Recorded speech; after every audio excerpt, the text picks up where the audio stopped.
আচ্ছা, ওয়ার্ক বা ওয়ার্ক বলতে আমরা নর্মালি কাজ বুঝি, তাই না? তো নর্মালি কাজ বলতে আমরা কি বুঝি, যে আমরা যে বিভিন্ন কাজ করি, এটা করি সেটা করি, এখানে মানে এক জায়গা থেকে আরেকটা জিনিস এক জায়গায় নিয়ে আসি, এটাকে আমরা কাজ বলি। আহ তারপর হচ্ছে আমরা ওই অফিসে যাই, অফিসে গিয়ে অনেক কিছু করি, সেটাকে কাজ বলি। বা আমাদের বাসায় যে দারোয়ান, সে সারাদিন বসে থাকে, সেটাকেও আমরা কাজ বলি। আবার একটা মানুষ, সে হচ্ছে একটা ভারী বস্তু বহন করে নিয়ে যাচ্ছে, সেটাকেও আমরা কাজ বলি। তো ওই কাজ আর ফিজিক্সের কাজের মধ্যে একটু ডিফারেন্ট আছে, মানে একটু ডিফারেন্স আছে। এই দুইটা জিনিস আসলে একরকম না। তো ফিজিক্স এর ভাষায় কাজ বলতে আমরা যেটা বুঝি, যে যদি আমি কোন একটা বস্তুর উপর বল প্রয়োগ করি, এবং বল প্রয়োগ করার ফলে ওই বস্তুটা যদি সরণ হয়, অলরেডি আমরা বল কি সেটা পড়ছি, আহ সরণ কি সেটাও পড়ছি, বা ডিসপ্লেসমেন্ট কি সেটা পড়ছি। দ্যাট মিনস যদি আমরা একটা অবজেক্টের উপর একটা ফোর্স অ্যাপ্লাই করি এবং এই ফোর্সের কারণে ওই অবজেক্টে একটা ডিসপ্লেসমেন্ট হয়, তো এইরকম যদি হয় তাহলে কাজ হয়। ঠিক আছে? তার মানে কি, আমি যদি একটা মানে এমন কিছু করি যে কোথায় বল প্রয়োগ করতেছি কিন্তু কোনো ধরনের সরণ হচ্ছে না, মানে ডিসপ্লেসমেন্ট হচ্ছে না, তাহলে সেটা কিন্তু ফিজিক্সের ভাষায় কোনো কাজ হবে না। যেমন ধরো তোমার বাসার খুব ভারী একটা জিনিস, যেমন ফ্রিজ বা হচ্ছে তোমার বাসার ওয়ার্ড্রপ, তুমি এক পাশে ধাক্কানো শুরু করলাম, তো ওটা সরবে না বা নড়বে না। যদি আধা ঘন্টাও তুমি ধাক্কাও, তুমি হয়তো ঘেমে যাবা, কিন্তু ফিজিক্সের ভাষায় বলবে যে তোমার আসলে কোনো কাজ হয় নাই, কারণ তুমি বল প্রয়োগ করছো ঠিকই, কিন্তু কোনো ধরনের ডিসপ্লেসমেন্ট হয় নাই বা সরণ হয় নাই। তো সেটাকে আমি কাজ বলবো না। কাজ বলবো সেটাকে product of force into displacement. Force আর ডিসপ্লেসমেন্ট এই দুইটার গুণফলকে আমরা বলি কাজ। আচ্ছা, এখানে একটা জিনিস, সেটা হচ্ছে যদি বল বল প্রয়োগ করলাম আমি যেদিকে, আর আমার সরণ যদি সেম দিকে হয়, তাহলে এক ধরনের কাজ হবে। আমি বল প্রয়োগ করলাম একদিকে, আমার সরণ যদি হয় অন্যদিকে, তাহলে এক ধরনের কাজ হবে। তো এখানে কিন্তু একটা ব্যাপার আছে, যে আমি বল প্রয়োগ কোন দিকে করতেছি আর সরণ হচ্ছে কোন দিকে, তো সেটার উপর ডিপেন্ড করে হচ্ছে মানে কাজের পরিবর্তন হতে পারে। কারণ কি, কাজ মানে পদার্থবিজ্ঞানে দুই ধরনের রাশি আছে বলছিলাম, একটা হচ্ছে ভেক্টর রাশি, একটা হচ্ছে স্কেলার রাশি। ভেক্টর আর স্কেলার মধ্যে পার্থক্য কেমন? যেমন হচ্ছে এরকম, যে আমি কারো কাছে বললাম, বা তন্ময়ের কাছে আমি বললাম যে তন্ময় আমাকে তুমি 500 টাকা দাও, বা তন্ময় আমাকে বললো যে আমাকে 500 টাকা দাও। তো সে আমাকে 500 টাকা দিয়ে ফেললো, হয়ে গেল। এই কিন্তু হিসাব সহজ। কিন্তু আমি যদি তন্ময়কে বলি যে তন্ময় তুমি আসো, তখন তন্ময় আমাকে কি কোশ্চেন করবে? স্যার কোথায় আসবো? এই কোশ্চেনটা করবে না, কারণ আমি সেখানে কিন্তু কমপ্লিট অ্যান্সারটা নাই। ঠিক আছে? বা আমি যদি ব্যাপারটা এরকম হয় যে আমি কোন এক জায়গায় তন্ময় দাঁড়ায় আছে, ওরে আমি বললাম যে তন্ময় তুমি যেখানে আসছো সেখান থেকে 5 মিটার সরে যাও, তখন তন্ময় আমাকে কি জিজ্ঞেস করবে? স্যার 5 মিটার যে আমি সরে যাব, আমি কোন দিকে 5 মিটার সরে যাব? তাই না? তো তার মানে এখানে দুইটা ব্যাপার আছে, মানে কিছু কিছু আহ কিছু কিছু ক্ষেত্রে আমার কি করতে হয় না, কোনো ধরনের মানে এক্সট্রা কিছু জিজ্ঞেস করতে হয় না। এটাকে বলা হয় যে স্কেলার রাশি হচ্ছে এমন রাশি, সেগুলোর ক্ষেত্রে শুধু মানটাই যথেষ্ট। যেমন আমি যে বললাম যে আমাকে 5টা টাকা দাও বা 500 টাকা দাও, শুধু মান বলছি 500 টাকা, সেটাই যথেষ্ট। কিন্তু কিছু কিছু রাশির ক্ষেত্রে শুধু মান যথেষ্ট না, সেখানে মানের সাথে সাথে আরেকটা জিনিস বলতে হয়, সেটা হচ্ছে ডিরেকশনটা কোন দিকে বা দিকটা কোন দিকে সেটা বলতে হয়। আমাকে তন্ময়কে বলতে হবে যে তন্ময় তুমি পশ্চিম দিকে 5 মিটার যাও, বা পূর্ব দিকে 5 মিটার যাও, বা এই দিকে 5 মিটার যাও, কোন একটা কিছু বলে দিতে হবে। তো এইটা হচ্ছে এই দুইটা রাশি পার্থক্য, একটা হচ্ছে স্কেলার রাশি, একটা হচ্ছে ভেক্টর রাশি। স্কেলার রাশির ক্ষেত্রে কোনো শুধু মান থাকবে, দিক থাকবে না। আর ভেক্টর রাশির ক্ষেত্রে মান দিক দুইটাই থাকতে হবে। আচ্ছা, তো ওই ওয়ার্ক হচ্ছে এক ধরনের স্কেলার রাশি। ওয়ার্ক স্কেলার রাশি, কিন্তু ওয়ার্ক যা দিয়ে তৈরি, ফোর্স আর ডিসপ্লেসমেন্ট, এই দুইটাই হচ্ছে এক ধরনের ভেক্টর রাশি। আমি যদি বলি যে আমি কাউকে ধাক্কা দিব, বা আমি একটা জিনিসকে ধাক্কা দিচ্ছি, এখন আমাকে কোশ্চেন করতে হবে যে আমি তাকে কোন দিকে ধাক্কা দিচ্ছি। ধাক্কা তো আমি আমার দিকেও দিতে পারি, উল্টা দিকেও দিতে পারি। তারপরে আমি বললাম যে একটা বস্তু সরণ হয়েছে, বা একটা বস্তু এক জায়গা থেকে আরেক জায়গায় গেছে, কারণ আমাকে কিন্তু জিজ্ঞেস করতেই পারে যে একটা বস্তু যে এক জায়গা থেকে আরেক জায়গায় গেল কোন দিকে গেছে, ডান দিয়ে গেছে না বাম দিয়ে গেছে, না উপরে গেছে না নিচে গেছে। তার মানে এই দুটো হচ্ছে এক ধরনের ভেক্টর রাশি। তো ভেক্টর রাশি যদি হয় এবং এই কাজ হইতে হলে এই ভেক্টর রাশি একটু প্রোডাক্ট বলে, সেটাকে বলা হয় ডট প্রোডাক্ট। আচ্ছা, তো সেই ডট প্রোডাক্টকে যদি আমরা ভাঙাই তাহলে সেখানে আছে কস থিটা। তার মানে এই ফোর্স আর হচ্ছে ডিসপ্লেসমেন্ট, এই দুটো জিনিস একটা একটার সাথে কত ডিগ্রি কোণ উৎপন্ন করতেছে তার উপর ডিপেন্ড করবে। যদি কোনো কোণ উৎপন্ন করে না, না করে থাকে, যে একই দিকে হয়, যে আমি যেদিকে বল ফোর্স অ্যাপ্লাই করতেছি আমার ডিসপ্লেসমেন্টটা সেই দিকেই হচ্ছে। যেমন এই বস্তুটাকে আমরা এদিকে টানতেছি, এই বস্তু এই দিকেই আসতেছে, টানতেছি আমি আমি ডিসপ্লেসমেন্ট হচ্ছে আমার এই বরাবর, আর আমি টানতেছি হচ্ছে এই বরাবর, তখন কি হবে, এই যেখানে একটা কোণ উৎপন্ন হয়েছে, তো এই কারণে লেখা হয় এফ আর, আর মানে হচ্ছে আমার displacement, F R cos theta. ঠিক আছে। আর যদি এমন হয় যে না, আমি যেদিকে টানতেছি সেই দিকেই বল প্রয়োগ করবো, মানে যেদিকে বল প্রয়োগ করতেছি সেই দিকে এটা ডিসপ্লেসমেন্ট হচ্ছে, তাহলে সেক্ষেত্রে হবে কি এফ আর কস 0 ডিগ্রি। কস 0 ডিগ্রি মান হচ্ছে 1, তো সেক্ষেত্রে আর কিছু লাগবে না। তো ডাব্লিউ ইজ ইকুয়াল টু, সেক্ষেত্রে লেখা যায় W is equal to force into displacement. আর যদি এমন হয় যে আমি যেদিকে বরাবর টানতেছি সেটা একটা অ্যাঙ্গেল তৈরি করে তার ডিসপ্লেসমেন্ট হইলো, সেক্ষেত্রে লিখতে হবে এফ আর কস থিটা। সেক্ষেত্রে কজ এর মান, থিটার মান কত সেটা লিখতে হবে, মানে সেটা কত ডিগ্রি কোণ তৈরি করতেছে সেটা লিখতে হবে। তো এটা, এই দুইটা মিলে হয় হচ্ছে কাজ। তো কাজ হচ্ছে একটা স্কেলার রাশি, এবং কাজের একক হচ্ছে নিউটন মিটার বলা যায়, যে ফোর্সের একক নিউটন আর ডিসপ্লেসমেন্টের একক মিটার, তো সেক্ষেত্রে নিউটন মিটার বলা যায়। আর নিউটন মিটারকে আমরা নর্মালি বলি হচ্ছে জুল। ঠিক আছে। তো কাজের একক জুলও বলতে পারো বা নিউটন মিটারও বলতে পারো। তো ফিজিক্সের ভাষায় কাজ বলতে আমরা এই টাইপের কাজ বলি, যে ফোর্স হইতে হবে এবং তার সাথে ডিসপ্লেসমেন্ট হতে হবে, এবং কাজের পরিবর্তন যে কোনো একটা পরিবর্তন হইলেই হবে, ফোর্সের মানে ফোর্সের পরিবর্তন হইলেও হবে বা ডিসপ্লেসমেন্টের পরিবর্তন হইলেও কাজের পরিবর্তন হবে, এবং কাজের মধ্যে যদি অ্যাঙ্গেলের পরিবর্তন হয় তাহলেও কাজের পরিবর্তন হবে।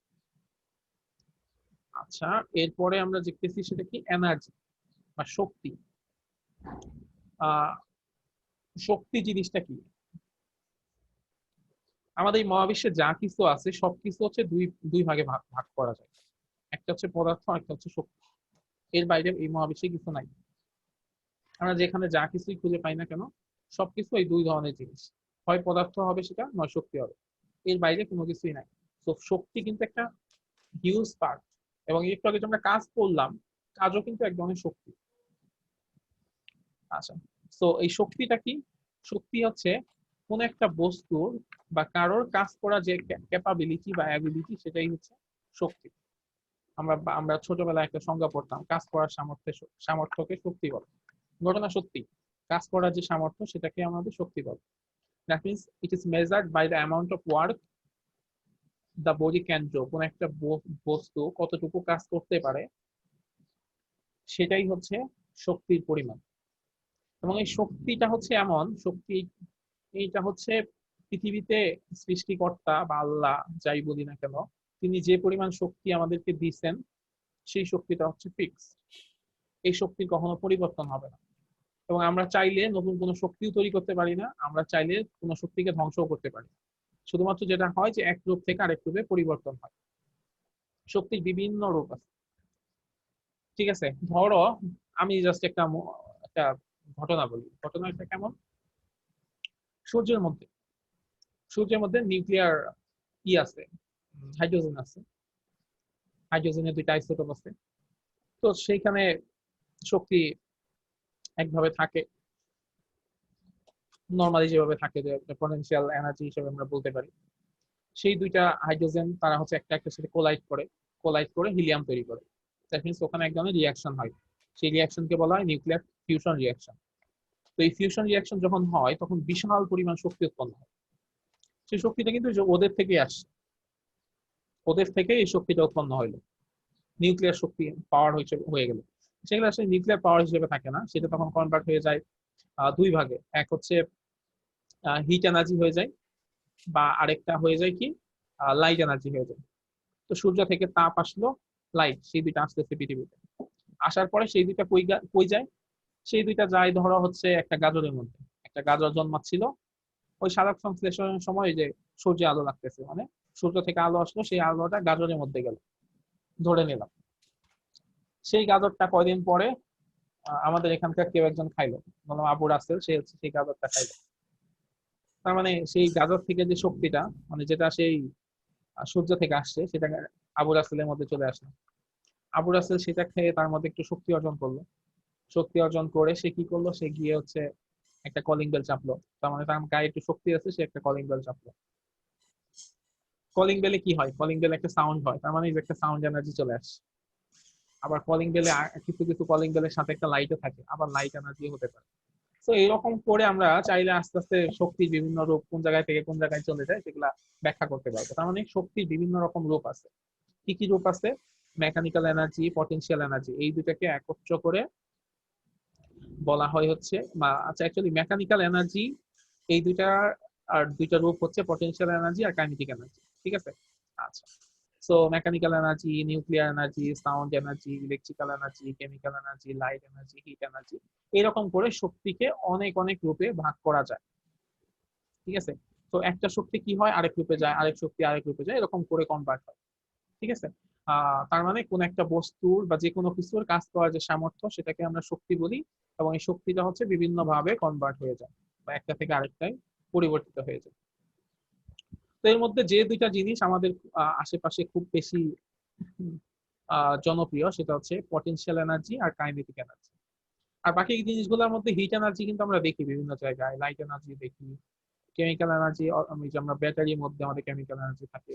ইলেকট্রিক্যাল এনার্জি আমরা কই পাই, যে বিদ্যুৎ ইলেকট্রিসিটি আসতেছে, সেখানে ইলেকট্রিক্যাল এনার্জি থাকে। সাউন্ড এনার্জি, যে আমি কথা বলতেছি, কথা বলতেছি, এটা তোমাদের কাছে যাচ্ছে কোনোভাবে।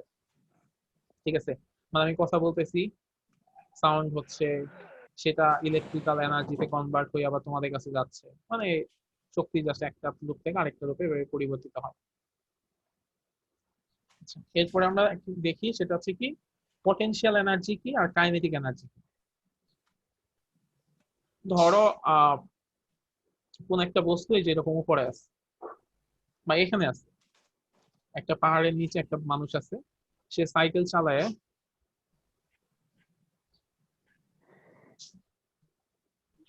আমার কথা কি শুনতে পাচ্ছ? স্যার। আচ্ছা, হ্যাঁ। আচ্ছা, একটা সাইকেল চালায় একটা মানুষ যদি পাহাড়ের নিচে থেকে উপরে উঠে, তাহলে নিচ থেকে উপরে উঠতে তার কি করতে হবে? শক্তি খরচ করতে হবে।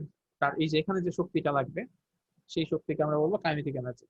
মানে সে কষ্ট করে উপর থেকে তার উপর, এখান থেকে এই পর্যন্ত ওঠা লাগবে। এইখানে ওঠার পরে এই যে সে যে মানে কষ্টটা করলো, বা সে যে কাইনেটিক এনার্জিটা অ্যাচিভ করলো, সেটা এখানে এখানে যাওয়ার পরে তার মধ্যে পটেনশিয়াল এনার্জি হিসেবে থাকবে। এই পটেনশিয়াল এনার্জিটা আবার কাইনেটিক এনার্জিতে কনভার্ট হবে কখন, সে যখন আবার এখান থেকে নেমে আসবে। এখান থেকে তার এনার্জি ইন হবে, এখান থেকে তার এনার্জি আউট হবে, নেমে আসা বা সে এখানে চলে আসবে। এখানে আসার পরে একটা জিনিস চিন্তা করো, আমি যদি পাহাড়ের এখান থেকে এই সাইকেলটা এখানে ছেড়ে দেই, এখানে এসে তার স্পিড কত হবে? তার মানে এখানে তার যে পটেনশিয়াল এনার্জি ছিল, সেই পটেনশিয়াল এনার্জি পুরাটা এখানে এসে কাইনেটিক এনার্জিতে কনভার্ট হয়ে যাবে। আবার এই লোকটা যখন উপরে আস্তে আস্তে উঠতেছে, তখন তার শক্তি খরচ করা লাগতেছে, এবং আস্তে আস্তে তার কি হইতেছে, পটেনশিয়াল এনার্জি পরিমাণ বাড়তেছে। সে যত উপরে উঠবে তার পটেনশিয়াল এনার্জি তত বাড়বে। এই যেখানে একটা বস্তুকে আমি যখন ধরে রাখছি, তখন সেটার মধ্যে যা এনার্জি আছে পুরাটাই হচ্ছে পটেনশিয়াল এনার্জি। এটাকে যখন আমি ছেড়ে দিব, তখন সেটা কাইনেটিক এনার্জি গেইন করা শুরু করবে, আস্তে আস্তে এই পর্যন্ত আসবে। এবং একটা জিনিস কথা সত্যি কি, যে একটা বস্তুর মধ্যে যে পরিমাণ মেকানিক্যাল এনার্জি থাকে, সেই মেকানিক্যাল এনার্জি হচ্ছে দুই ভাগে ভাগ হয়। একটা হচ্ছে পটেনশিয়াল এনার্জি, আর একটা হচ্ছে কাইনেটিক এনার্জি। এই দুই ভাগে মেকানিক্যাল এনার্জিটা ভাগ হয়। এবং আমি যদি চিন্তা করি এই পয়েন্ট থেকে শুরু করে যে কোনো পয়েন্টে তার টোটাল মেকানিক্যাল এনার্জি থাকবে সমান। তো তার মানে কি হবে, যে কোনো কোনো জায়গায় কাইনেটিক এনার্জি বেড়ে যাবে, কোনো কোনো জায়গায় কাইনেটিক এনার্জি কমে যাবে। যেখানে কাইনেটিক এনার্জি বেড়ে যাবে সেখানে মেকানিক্যাল এনার্জি কমে, সেখানে পটেনশিয়াল এনার্জি কমে যাবে। যেখানে পটেনশিয়াল এনার্জি বেড়ে যাবে সেখানে কাইনেটিক এনার্জি কমে যাবে। কারণ এখানে পটেনশিয়াল এনার্জি হচ্ছে ম্যাক্সিমাম, এখানে কোনো ধরনের কাইনেটিক এনার্জি নাই। আবার এইখানটাতে কাইনেটিক এনার্জি হবে ম্যাক্সিমাম, এখানে কোনো ধরনের পটেনশিয়াল এনার্জি থাকবে না। তো এই যে তাহলে কাইনেটিক এনার্জি আর পটেনশিয়াল এনার্জি, এই জিনিসগুলো আমরা আসলে কিভাবে বুঝবো যে কোথায় কাইনেটিক এনার্জি থাকবে আর কোথায় পটেনশিয়াল এনার্জি থাকবে? দেখো, এই যে এইটাকে আমি বলতেছি, এটা হচ্ছে পটেনশিয়াল এনার্জি। পটেনশিয়াল এনার্জি কি? Mass into gravitational acceleration into height. তার মানে ভর ইনটু ত্বরণ ইনটু উচ্চতা, MgH। এম হচ্ছে ম্যাস, জি হচ্ছে গ্র্যাভিটেশনাল অ্যাক্সিলারেশন, এইচ হচ্ছে হাইট। তো এই তিনটা জিনিসের গুণফলকে বলা হয় পটেনশিয়াল এনার্জি। এইখানে তার হাইট হচ্ছে কোথা থেকে, এইখান থেকে এই পর্যন্ত ম্যাক্সিমাম হাইট। জি হচ্ছে 9.8, আর এই বস্তুর যে ম্যাস হবে সেটা হচ্ছে তার ভর। তো এই দিনটাকে যদি আমরা গুণ করি তাহলে এখানে তার পটেনশিয়াল এনার্জি পাওয়া যাবে। দেখো এখানে তার পটেনশিয়াল এনার্জি পাইলাম, কিন্তু এইখানে কিন্তু ওর কোনো ভেলোসিটি নাই, ওর থেমে আছে। আচ্ছা, তার মানে এইখানে ওর কোনো কাইনেটিক এনার্জি নাই। কারণ কাইনেটিক এনার্জি কিভাবে বের করা হয়? Half into mass into velocity square, half into ভর ইন্টু বেগের স্কোয়ার। তার মানে এখানে যেহেতু বেগ নাই, মানে এখানে কোনো বেগ নাই, তার মানে এখানে তার পটেনশিয়াল এনার্জি হবে জিরো। কারণ পটেনশিয়াল এনার্জি বের করা হয় হাফ এম বি স্কোয়ার দিয়ে। কোন একটা বস্তু ভর এবং তার যে ভেলোসিটি, সেই ভেলোসিটি স্কোয়ারকে আমরা যদি অর্ধেক করি তাহলে তার কাইনেটিক এনার্জি চলে আসে। আবার আমি বলছি যে এইখানে তার কাইনেটিক এনার্জি ম্যাক্সিমাম, কিন্তু পটেনশিয়াল এনার্জি জিরো। কেন? দেখো এইখানে কোনো এইচ আছে, এটা যদি আমাদের সারফেস হয়, সারফেস অনুযায়ী এখানে এইচ হচ্ছে শূন্য, তার মানে পটেনশিয়াল এনার্জি এখানে হয়ে যাবে শূন্য। কিন্তু এখানটাতে আসলে এই বস্তুর ভেলোসিটি হবে খুবই বেশি। যেহেতু ভেলোসিটি খুব বেশি হবে, তার মানে এখানে ভেলোসিটি অনেক বেশি হয়ে যাবে, এখানকার কাইনেটিক এনার্জি অনেক অনেক বেশি হয়ে যাবে। একইভাবে আমরা যদি এই পয়েন্ট বা এই পয়েন্টেও চিন্তা করি তাহলে দেখবো যে এই পয়েন্ট আর এই পয়েন্টে কাইনেটিক এনার্জি আর পটেনশিয়াল এনার্জি যদি যোগ করা হয় তাহলে দেখবো যে টোটাল মেকানিক্যাল এনার্জিটা সবসময় সমান হয়ে যাচ্ছে। আচ্ছা, আমরা কি বুঝতে পারতেছি? আজাদ হোসাইন,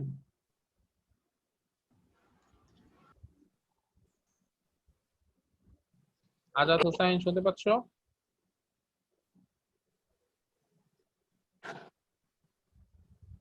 নাই দেখা যাচ্ছে। আজাদ হোসেন আছে তো,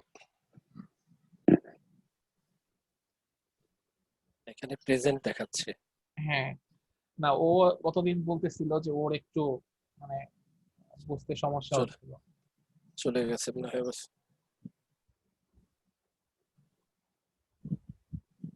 আচ্ছা, এরপর হচ্ছে পাওয়ার। পাওয়ার বলতে আমরা কি বুঝি?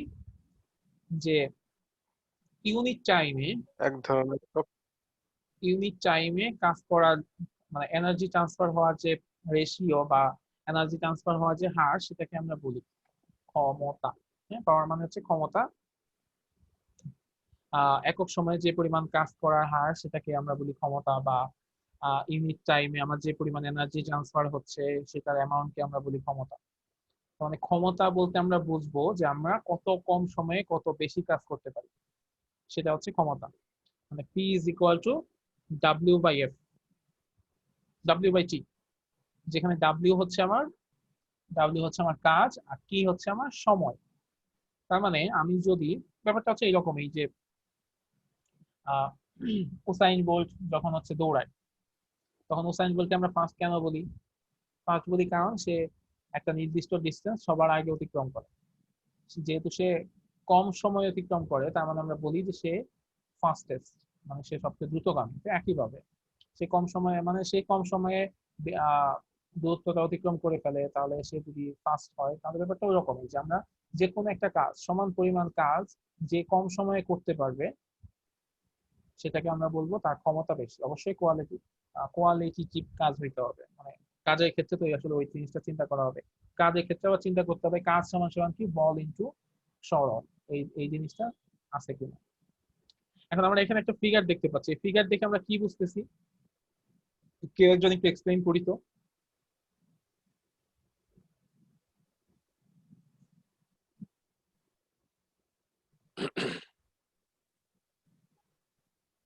এনিওয়ান?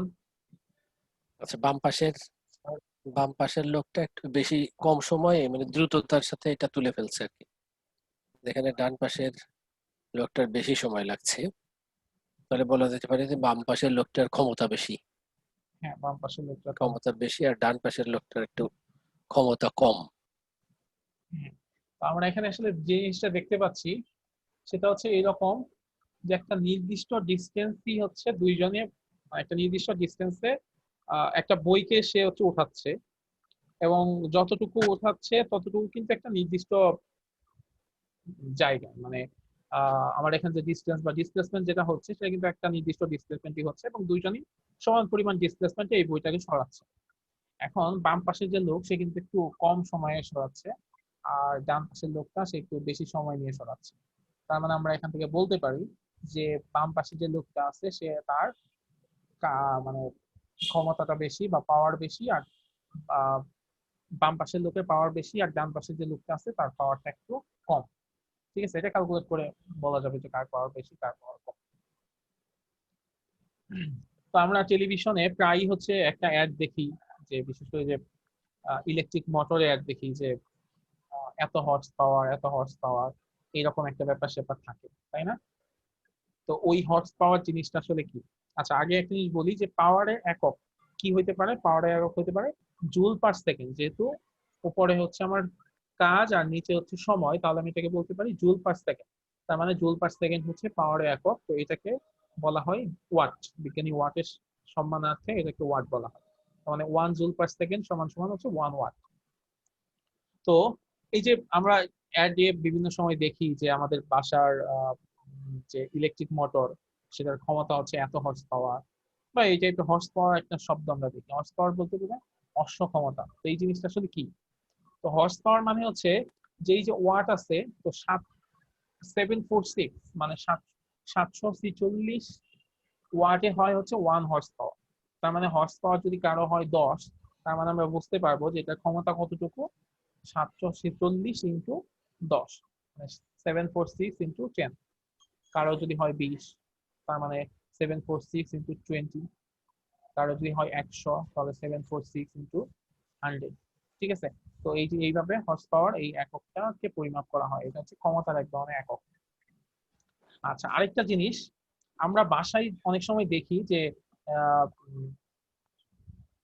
পল্লী বিদ্যুৎ থেকে লোক আসে, লোক এসে হচ্ছে আমাদের যে মিটার আছে সেই মিটার থেকে বিভিন্ন ইউনিট দেখে যায় যে এই মাসে আমাদের কত ইউনিট বিদ্যুৎ খরচ হয়েছে। এবং এই জিনিসটাকে আমরা বলি ইউনিট। ইউনিট বলি আমরা ইলেকট্রিক্যাল, এটা একদম ইলেকট্রিক্যাল ইউনিট। তো এটা আসলে কি? এটা আসলে এটা চাইলে কিন্তু আমরা নিজেরাই বাসায় ক্যালকুলেট করতে পারি যে আমার বাসায় এক মাসে কি পরিমাণ বিদ্যুৎ খরচ হয়েছে। রিসেন্টলি তো বিদ্যুৎ বিদ্যুৎ নিয়ে খুব ঝামেলা গেল যে সব বাসায় হচ্ছে মানে ভুতুরে বিল টিল দিচ্ছে। তো এইসব ভুতুরে বিল টিল হতে পারে, যেহেতু আমরা সায়েন্স পড়তেছি। তো আমাদের এসব বোঝা উচিত যে আসলে বিলটা কি আসলে ভুতুরে ছিল না কি ছিল, আমরা এমনিতেই বুঝতে পারবো। মানে আমরা আহ কোন একটা ডিভাইস দেখলেই বুঝতে পারবো যে এই ডিভাইস আমার হচ্ছে কি পরিমাণ বিদ্যুৎ খরচ হবে এই ডিভাইসের কারণে। তো এই জিনিসটা কেমন? এই জিনিসটা হচ্ছে এইভাবে বের করা হয়। পি সমান সমান কি ডাব্লিউ বাই পি সমান সমান হচ্ছে ডাব্লিউ বাই টি। তাহলে ডাব্লিউ সমান সমান কি হবে? ডাব্লিউ সমান সমান হবে পিটি। আচ্ছা, তো এখন কথা হচ্ছে ডাব্লিউ সমান সমান যদি পিটি হয়, তাহলে ব্যাপারটা হচ্ছে এইরকম। ডাব্লিউ ইজ ইকুয়াল টু হচ্ছে পিটি। তো পি হচ্ছে পাওয়ার আর টি হচ্ছে আমার সময়। তো এখন কথা হচ্ছে যে পাওয়ার কি? ধরো তোমার বাসায় হচ্ছে একটা ফ্যান আছে। হ্যাঁ, তো আমাদের ফ্যানে দেখতে হবে যে আমার বাসায় যে ফ্যানটা চলতেছে সেই ফ্যানের ক্ষমতা কত। আমাদের যে কোনো ইলেকট্রিক্যাল বা ইলেকট্রনিক ডিভাইসের মধ্যে দেখবো আমরা লেখা থাকে যে এত ওয়াট, এটা এত ওয়াটের, এটা এত ওয়াটের। আমাদের যে ভালভ গুলা থাকে, আগে আমরা যে ভালভ ইউজ করতাম টাংস্টেন ভালভ যেগুলো ছিল সেগুলো ছিল ফিলামেন্ট ভালভ আর কি। সেগুলো ছিল এরকম যে 60 ওয়াট 100 ওয়াট। তো আমরা এখন সেগুলোকে অনেক করে ফেলছি, সেটাকে অনেক কি বলে, এখন অনেক এনার্জি এফিশিয়েন্ট ভাল্ব তৈরি হয়েছে। এখন ভাল্ব থাকে 5 ওয়াট 10 ওয়াট 15 ওয়াট, সর্বোচ্চ 25 বা 30 সর্বোচ্চ হয়। তো আমরা এখান থেকেই দেখতে পারবো যে আমার ওই ডিভাইসটা, মানে আমি আমাদের যে কোনো ডিভাইস, আমার ফোন হতে পারে, আমার ল্যাপটপ হতে পারে, আমাদের ওয়াশিং মেশিন হতে পারে, আমাদের এসি হতে পারে, কোন ডিভাইসটা আসলে আমাদের বাসায় কি পরিমাণ বিদ্যুৎ খরচ করতেছে সেটা আমরা আগে থেকে ক্যালকুলেট করতে পারবো। সেটা কিভাবে? W is equal to PT. পিটা কি? পিটা হচ্ছে আমার যে ডিভাইসটা আমি ইউজ করতেছি সেটা ক্ষমতা কত। ধরে নিলাম যে আমি একটা ফ্যান ইউজ করতেছি, ফ্যানের ক্ষমতা ধরে নিলাম আচ্ছা আমাদের 1000 ওয়াট। ঠিক আছে, তো আমাদের হিসাব করতে হবে যে এই ফ্যানটা ডেইলি কত ঘন্টা ঘুরে, কত ঘন্টা ফ্যানটা ডেইলি চলে। তো আমি ধরে নিলাম যে একটা ফ্যান ডেইলি হচ্ছে 15 আওয়ার্স। এখন অবশ্য আরো বেশি চলে, ধরে নিলাম যে 15 আওয়ার্স সেটা চলে। তো 15 আওয়ার্স যদি চলে তাহলে আহ এই বিদ্যুতের ইউনিটটা আওয়ারে বের করা হয়, তাহলে এটা আমরা আওয়ার ধরে নিলাম 15 আওয়ার। তো এখানে এটা ছিল 1000 ওয়াট, মানে 1000 ওয়াট মানে হচ্ছে 1 কিলোওয়াট। তো 1 কিলোওয়াট যদি হয় তাহলে জিনিসটা হবে এরকম যে 1 কিলোওয়াট। আচ্ছা 1 কিলোওয়াট, 1 কিলোওয়াট। আর এই পাশে হচ্ছে কি আমার 15 আওয়ার। তাহলে ডেইলি এটা খরচ হচ্ছে, ডেইলি আমার কতটুকু বিদ্যুৎ খরচ হচ্ছে, মানে 15 কিলোওয়াট বিদ্যুৎ খরচ হচ্ছে। ঠিক আছে, তো ডেইলি যদি 15 কিলোওয়াট আওয়ার বিদ্যুৎ খরচ হয় আমার, তাহলে এখানে ইউনিটটা কত হবে? তো এই যে আমরা বৈদ্যুতিক ইউনিট বলতে যেটা বুঝি, যেটা আমাদের যে বাসায় পল্লী বিদ্যুতের লোক বা বিভিন্ন লোক এসে যারা আমাদেরকে বলে দিয়ে যায় যে বৈদ্যুতিক ইউনিটটা হচ্ছে এত বা এটা হচ্ছে এত, সেটা আসলে কি? সেটা আসলে এইরকম, যদি আমরা এইরকম করি 1000 ওয়াট আওয়ার বিদ্যুৎ খরচ হয়, 1000 কিলো, সরি 1 কিলোওয়াট আওয়ার বিদ্যুৎ খরচ হয়, তাহলে আমার 1 ইউনিট বিদ্যুৎ উঠবে। আমাদের যে যে মিটারটা থাকে সেই মিটারে 1 ইউনিট পরিবর্তন হবে। এবং আমাদের এই 1 ইউনিটটা একটু হিসাব করে দেখতে হবে যে এই ইউনিটটা ডিফারেন্ট হয় বিভিন্ন বাসার ক্ষেত্রে। হয়তো 1 ইউনিট বিদ্যুতের দাম 3 টাকা বা 2.5 টাকা এরকম। আবার আমি যদি ইন্ডাস্ট্রির ক্ষেত্রে চলে যাই, ইন্ডাস্ট্রির ক্ষেত্রে 1 ইউনিটের দাম আবার বেড়ে যাবে। তো এইভাবে করে আমরা চাইলে আমাদের বাসায় কতটুকু আহ বিদ্যুৎ খরচ হচ্ছে সেটা আমরা চাইলে বের করে নিতে পারবো। ঠিক আছে, তো এটা যদি আমরা একটু করি, খুঁজি যে এটা আসলে কত, এটা কতটুকু, যদি আমরা একটু জেনে নিতে পারি যে 1 ইউনিটে আমাদের বাসায় কতটুকু, কত টাকা কাটে, তাহলে আমরা ইজিলি যে ঠিক থাকতে মতো ক্যালকুলেশন করি, তাহলে মোটামুটি একটা আমরা হিসাব দাঁড় করাতে পারবো যে এইটাই হচ্ছে হিসাব এবং আমার বাসায় এত বিল আসা উচিত, এর থেকে এত বিল বেশি আসে। জাস্ট আমরা বের করব যে কত কিলোওয়াট আওয়ার, মানে 1 কিলোওয়াট আওয়ার হচ্ছে 1 ইউনিট। ঠিক আছে, তো আমার যে ডিভাইস গুলো আছে সেই ডিভাইস গুলো দেখলেই হবে যে আমার কতটুকু বিদ্যুৎ খরচ হচ্ছে। যেমন আমাদের যে কোনো বাল্ব, এখন যে বাল্ব যেগুলো আছে, আমরা এটা কি বলি, এলইডি বাল্ব যেগুলো আছে সেগুলো তো আসলে কত, 20 ওয়াট, 20 শুধু ওয়াট। তো 20 ওয়াট, সেটা দিয়ে দিনে হচ্ছে আমার 10 ঘন্টা ইউজ হয়, তাহলে সেটাতে 1 ইউনিট হইতে অনেক সময় লাগে। 1 ইউনিট হলে সেখানে খরচ হয় মাত্র 3 টাকা। তো যদি আমার ফ্যানের ফ্যানের ক্ষেত্রে ডেইলি আমার যদি 15 ইউনিট হয়, এখানে 15 ইউনিট মানে হচ্ছে, যদি বাসা হয় যদি 2 টাকা করে হয়, তাহলে 15 × 2 = 30। আমরা ধরে নিলাম আরেকটু বেশি, 40 টাকা। 40 টাকা হইলে মাসে আমার খরচ হবে 1200 দেখাচ্ছে। তো আমি জানি না যে খরচটা এত বেশি কিনা, কিন্তু এত তো হওয়ার কথা না। ঠিক আছে, বা এরকম কোন একটা ব্যাপার স্যাপার আছে। তো আমাদের আগে জানতে হবে যে ইউনিটে ইটা কত, মানে আমাদের বাসায় 1 ইউনিটে কত টাকা কাটে। তো এইভাবে করে আসলে এই হিসাবগুলো করা হয়। মানে আমাদের হিসাবটা বের করতে হবে কিভাবে, কিলোওয়াট আওয়ারে বের করতে হবে। কিলোওয়াট আওয়ার মানে হচ্ছে 1 ইউনিট বিদ্যুৎ খরচ। ব্যাপারটা কি বুঝতে পারছি আমরা? জি স্যার। Almost sir.